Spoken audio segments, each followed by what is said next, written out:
Controversy continues to loom over the Islamic religious schools as the police intensified a crackdown in the last 2 months, closing 4 schools and arresting several Islamic teachers.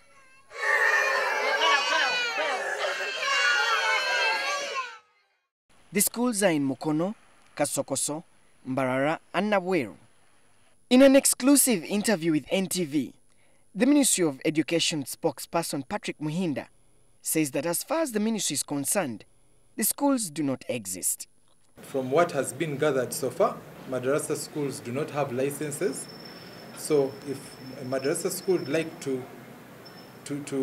execute what schools are required to do, must obtain a license, because if you run a school without a license, you are operating illegally. Muhinda cites the Education Pre-Primary, Primary and Post-Primary Act 2008, which clearly defines what qualifies a school in Uganda. And if they fall under the category of institutions that solely teach religious instructions but do not teach entities under the curriculum, basic entities, for instance, reading, writing, arithmetic, and what the National Curriculum Development Center has set aside as what students must learn, then that's not classified as a school. The Uganda Muslim Supreme Council has fired back at the ministry, insisting that the madrasas are just informal avenues of teaching young Muslims about their faith. Do you have a registered school for Mujiji? I have been answering that question several times. I said, this is equivalent to Mujiji.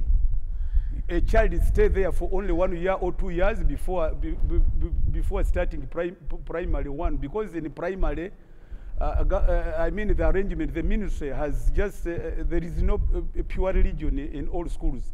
The ministry has, however, clarified that the schools that teach Islam as just part of the curriculum are fully protected by the Constitution and are mandated to continue with the syllabus.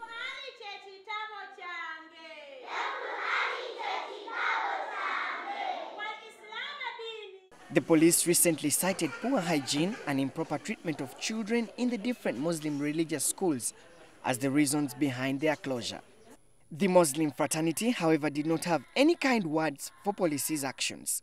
Though I don't support those children to be in those poor sanitary conditions, but by the way, is that the work of police? To check on sanitary condition in Bwaise, in Chisenyi, in Chivulu, in where, is that the work of the police? Of course, it is our responsibility because we have got to protect those young children.